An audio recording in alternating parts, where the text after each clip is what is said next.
ಮಾಜಿ ಸಚಿವ ಈಗ ಸಂಸದ ಕೆ ಸುಧಾಕರ್ ಹೇಳಿಕೆಗೆ ಬಿಜೆಪಿ ನಾಯಕರು ತೀವ್ರ ಅಸಮಾಧಾನವನ್ನ ವ್ಯಕ್ತಪಡಿಸ್ತಾ ಇದ್ದಾರೆ. ಕೋವಿಡ್ ಸಂದರ್ಭ ನಿರ್ವಹಿಸಿದ್ದು ಒಬ್ಬ ವ್ಯಕ್ತಿ ಮಾತ್ರವಲ್ಲ, ಇಡೀ ಬಿಜೆಪಿ ಸರ್ಕಾರ ಕೋವಿಡ್ ಸಂದರ್ಭವನ್ನ ನಿರ್ವಹಿಸಿತ್ತು ಅಂತ ಸುಧಾಕರ್ ಹೇಳಿಕೆಯನ್ನ ಕೊಟ್ಟಿದ್ರು. ಯಡಿಯೂರಪ್ಪ, ಬಸವರಾಜ ಬೊಮ್ಮಾಯಿ ಎಲ್ಲರೂ ಕೂಡ ಇದ್ರು ಅವಾಗ. ಮಾಜಿ ಸಚಿವರ ಹೇಳಿಕೆಗೆ ಬಿಜೆಪಿ ನಾಯಕರು ಗರಂ ಆಗಿದ್ದಾರೆ. ಈಗ ಸುಧಾಕರ್ ಇಂತಹ ಹೇಳಿಕೆ ನೀಡಿರೋದು ಸರಿಯಲ್ಲ ಅಂತ ಇಲಾಖೆಯ ಮುಖ್ಯಸ್ಥರಾಗಿ ಅವರ ನಿರ್ಧಾರದಂತೆ ಎಲ್ಲವೂ ನಡೆದಿದೆ. ಸುಧಾಕರ್ ವಿರುದ್ಧ ಬಿಜೆಪಿ ಆಡಳಿತದಲ್ಲಿದ್ದ ಮಾಜಿ ಸಚಿವರು ಸದ್ಯಕ್ಕೆ ಗರಂ ಆಗಿದ್ದಾರೆ. ಅಂದ್ರೆ ಕೋವಿಡ್ ಸಂದರ್ಭದಲ್ಲಿ ಆಗಿರುವಂತಹ ಹಗರಣಗಳ ಪಟ್ಟಿಯನ್ನ ಕಾಂಗ್ರೆಸ್ ನಾಯಕರು ರೆಡಿ ಮಾಡಿಕೊಂಡಿದ್ದಾರೆ. ತನಿಖೆ ಕೂಡ ಆಗ್ತಾ ಇದೆ. ತನಿಖೆ ಕೂಡ ಪ್ರಗತಿ ಹಂತದಲ್ಲಿರುವಂತಹ ಸಂದರ್ಭದಲ್ಲಿ ಸುಧಾಕರ್ ಅವರ ಈ ಹೇಳಿಕೆ ಇತರೆ ಬಿಜೆಪಿ ನಾಯಕರನ್ನ ಕೆರಳಿಸಿದೆ. ಅವ್ರ ಬಗ್ಗೆ ಮಾತಾಡೋಷ್ಟು ದೊಡ್ಡ ನಾಯಕರಲ್ಲ ನಾನು. ಅದಕ್ಕೆ ನಮ್ಮ ರಾಜ್ಯಾಧ್ಯಕ್ಷರಿದ್ದಾರೆ, ನಮ್ಮ ವಿರೋಧ ಪಕ್ಷದ ನಾಯಕರಿದ್ದಾರೆ, ಅವ್ರ ಹತ್ರ ನೀವು ಕೇಳಿ ಅದೇನಿದೆ ಅಂತ. ನನಗೇನು ಗೊತ್ತಿಲ್ಲ. ಕೋವಿಡ್ ರಿಪೋರ್ಟ್ ತಗೊಂಡು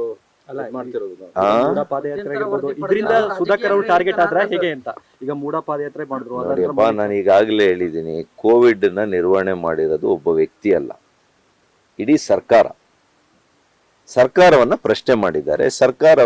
ಸರ್ಕಾರದ ವಿರುದ್ಧ ತನಿಖೆ ಆದೇಶ ಮಾಡಿದ್ದಾರೆ. ಅವರೇನು ಡಾಕ್ಟರ್ ಸುಧಾಕರ್ ವಿರುದ್ಧ ನಾನು ತನಿಖೆ ಮಾಡಿದ್ದೀನಿ ಅಂತ ಮುಖ್ಯಮಂತ್ರಿಗಳು ಎಲ್ಲಾದ್ರೂ ಹೇಳಿದಾರಾ? ಯಾರಾದ್ರೂ ಒಬ್ರು ಹೇಳಿದಾರಾ? ಯಾರೂ ಹೇಳಿಲ್ಲ. ಒಂದು ಸರ್ಕಾರ ಒಂದು ಕೋವಿಡ್ ಅನ್ನ ನಿರ್ವಹಣೆ ಮಾಡಿರೋದ್ರ ಬಗ್ಗೆ ಅವ್ರಿಗೆ ಶಂಕೆ ವ್ಯಕ್ತ ಆಗಿದೆ, ಅವರ ಅನುಮಾನಗಳನ್ನ ವ್ಯಕ್ತಪಡಿಸಿದ್ದಾರೆ. ಅದ್ರ ಬಗ್ಗೆ ತನಿಖೆಯನ್ನ ಆದೇಶ ಮಾಡಿದ್ದಾರೆ. ತನಿಖೆಯ ಮಧ್ಯಂತರ ವರದಿ ತರಿಸ್ಕೊಂಡಿದ್ದಾರೆ.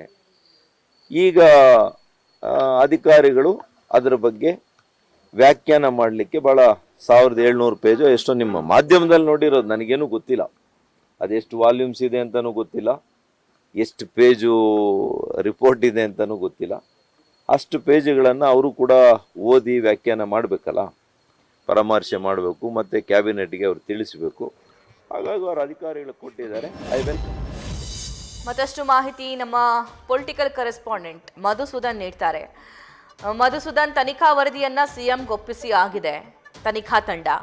ಮತ್ತೊಂದು ಕಡೆ ಈ ಸಂಸದರ ಹೇಳಿಕೆ ಬೇರೆ ನಾಯಕರಿಗೂ ಕೂಡ ಸಂಕಷ್ಟ ತಂದಿಡೋ ರೀತಿ ಇದೆ. ಮುಳುಗುವಾಗ ಎಲ್ಲರನ್ನ ಸೇರಿಸ್ಕೊಂಡೇ ಮುಳುಗಿದ್ರು ಅಂತಾರಲ್ಲ, ಆ ರೀತಿ ಸ್ಟೇಟ್ಮೆಂಟ್ ಕೊಟ್ಟಿದ್ದಾರೆ. ಇದರಿಂದ ಯಾರ್ಯಾರಿಗೆ ಏನೇನ ಸಂಕಷ್ಟ ಎದುರಾಗಬಹುದು, ಇದರ ಬಗ್ಗೆ ಡೀಟೇಲ್ಸ್ ನೀಡ್ತಾ ಹೋಗೋದಾದ್ರೆ.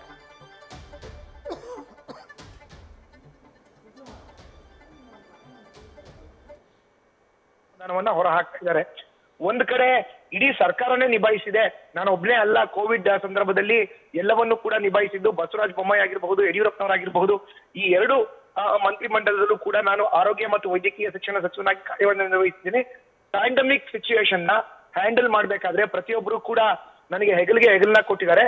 ಈಗ ಜಾನ್ ಮೈಕಲ್ ಡಿ ಕುನ್ಹಾ ಅವರ ನೇತೃತ್ವದ ಸಮಿತಿ ಇದೆ, ಅದು ನನ್ನ ವಿರುದ್ಧ ಮಾತ್ರ ಮಾಡ್ತಾರೋ ಅಂತ ಆರೋಪ ಇದೆ. ಮಧ್ಯಂತರ ವರದಿಯಲ್ಲಿ ಕೊಟ್ಟರು ಅಂತ ಒಂದಷ್ಟು ಅಂಶಗಳು ಏನಿದೆ, ಅದು ಸರಿಯಲ್ಲ ಅನ್ನೋ ಒಂದು ಹೇಳಿಕೆಯನ್ನ ಯಾವಾಗ ಡಾಕ್ಟರ್ ಕೆ ಸುಧಾಕರ್ ಅವ್ರು ಕೊಟ್ಟರು, ಆಗ ಸಹಜವಾಗಿಯೇ ಎಲ್ಲಾ ರಾಜ್ಯದ ಬಿಜೆಪಿ ನಾಯಕರು ಕೂಡ ಸುಧಾಕರ್ ವಿರುದ್ಧ ಅಸಮಾಧಾನವನ್ನ ಹೊರ ಹಾಕ್ತಾ ಇದ್ದಾರೆ.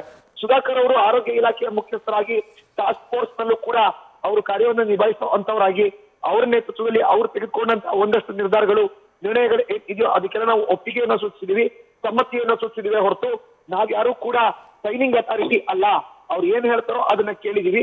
ಅದನ್ನ ಬಿಟ್ಟು ಏಕಾಏಕಿ ಈಗ ಎಲ್ಲರ ವಿರುದ್ಧ ಒಂದಷ್ಟು ಆರೋಪವನ್ನ ಡಾಕ್ಟರ್ ಕೆ ಸುಧಾಕರ್ ಮಾಡ್ತಾರೆ ಅಂದ್ರೆ ಇದು ಯಾವ ಮಟ್ಟದ ನ್ಯಾಯ ಅನ್ನೋ ಒಂದು ಪ್ರಶ್ನೆಯನ್ನ ಮಾಡ್ತಾ ಇದ್ದಾರೆ. ಜೊತೆಗೆ ಡಾಕ್ಟರ್ ಕೆ ಸುಧಾಕರ್ ಅವರ ನಡೆ ಸರಿ ಇಲ್ಲ ಅನ್ನೋದನ್ನ ಕೂಡ ಹೇಳ್ತಾ ಇದ್ದಾರೆ. ಈಗ ರಾಜ್ಯ ಸರ್ಕಾರ ಒಂದ್ ವೇಳೆ ಏನಾದ್ರೂ ಕೋವಿಡ್ ವಿಚಾರಕ್ಕೆ ಸಂಬಂಧಪಟ್ಟಂತೆ ತನಿಖೆಗೆ ನೀಡಿದೆ ಆದ್ರೆ ಅವತ್ತಿನ ಸಚಿವರು ಅಂದ್ರೆ ಅಂದು ಸಚಿವರಾಗಿ ಕಾರ್ಯವನ್ನ ಯಾರೆಲ್ಲ ನಿರ್ವಹಿಸ್ತಾ ಇದ್ರು ಅವರೆಲ್ಲರ ವಿರುದ್ಧ ಕೂಡ ಆರೋಪ ಕೇಳಿ ಬರುತ್ತೆ. ಇದು ಡಾಕ್ಟರ್ ಕೆ ಸುಧಾಕರ್ ಅವರೇ ಮಾಡಿರೋ ಅಂತ ಒಂದು ವಿಚಾರ ಅನ್ನೋದನ್ನ ನೇರವಾಗಿ ರಾಜ್ಯ ಬಿಜೆಪಿ ನಾಯಕರು ಹೇಳ್ತಾರೆ. ಇದು ಮುಂಬರುವಂತದ್ದಲ್ಲಿ ಇನ್ನಷ್ಟು ದೊಡ್ಡ ವಿವಾದವನ್ನ ಸೃಷ್ಟಿಸುವುದರಲ್ಲಿ ಯಾವುದೇ ಅನುಮಾನ ಇಲ್ಲ ಅನ್ನೋ ಒಂದು ಮಾತು ಕೂಡ ಕೇಳಿ ಬರ್ತಾ ಇರುವಂತದ್ದು. ಸಭಾ, thank you Madhu. News First ನಿರ್ಭೀತಿಯಿಂದ ನಿಮ್ಮ ಪರವಾಗಿ.